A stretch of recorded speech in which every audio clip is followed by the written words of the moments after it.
Morning, morning. It's afternoon. It's afternoon, everyone. Okay, so I hope you're all doing well. Let me know who jumps on. And if you're watching the replay, just hit replay, give me a wave. Every time, always want to know who I'm chatting to. So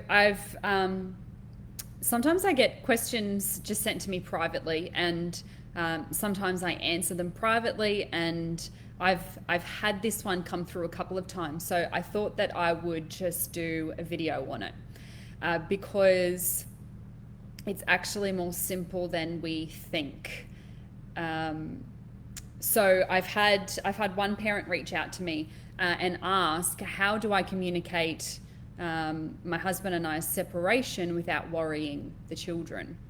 And this is a really common question. It's a really great question. It's also a really simple answer. Now, the reason when I'm talking with parents, this is a really stressful time. It can be a really overwhelming time, and it's a time filled with loads of different emotions, an array of emotions. We've got mum and dad's emotions, we've got children's emotions, and their sense of uncertainty because they can sense what's going on, they can feel it. So it's the very fact that there's so many emotions that this answer feels complicated. And it's just because, and when I say just, it's because you're of course heavily emotionally invested in what your children are feeling and thinking about this scenario. So that is why it feels so overwhelming. Okay, now this is, I did go through this as a child too, but with what I've experienced with families that I've worked with, this is what's required from you. And it's nice and simple because at the end of the day, children's needs are not complicated. They really are simple. So how do you communicate it with them without worrying them? Well, when we consider that children's needs is certainty and safety, okay? So let's go with certainty first.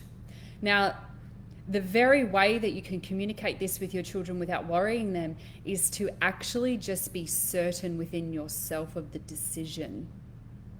It's as simple and as complex as that. So we can sometimes get caught up in the conversation, the verbalization of words when something like this is happening in the family unit.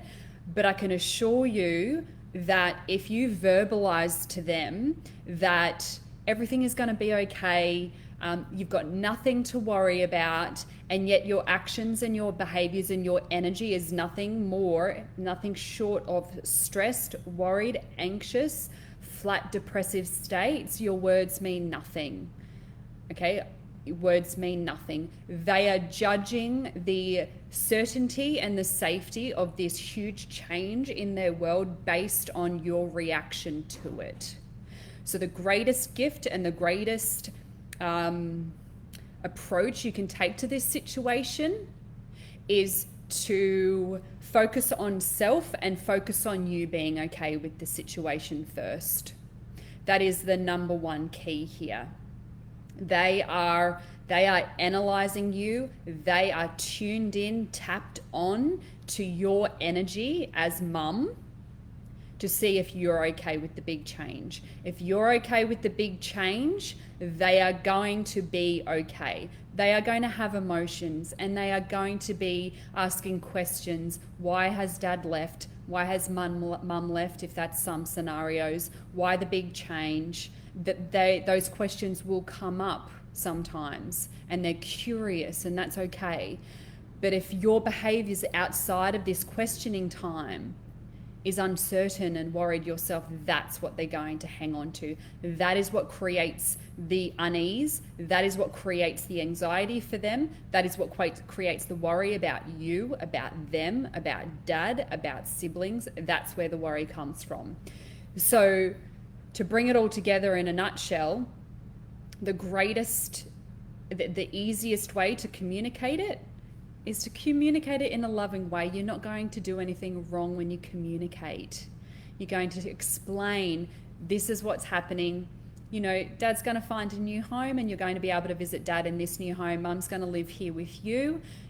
As much certainty as you can give them in the plan, that will help. So if you've already discussed you're going to see dad every second weekend, I'm going to take you there, dad is going to pick you up. Now, I also know that this is not always possible, okay? If there's emotions in the air, I know that sometimes plans is difficult. I know that this was my experience as a child too. Everything was uncertain during this time and for many years.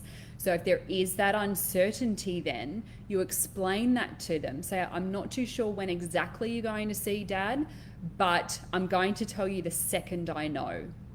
So you're trying to provide as much as you can, and your certainty comes from your behaviors and your energy towards it. I hope I'm making that really clear.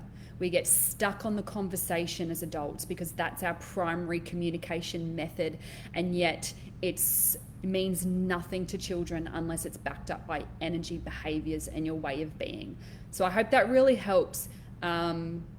I know that this sometimes can be a sensitive topic with parents and families and people. So if you don't want to comment on this specifically, then you can shoot me a message if you've got any other questions.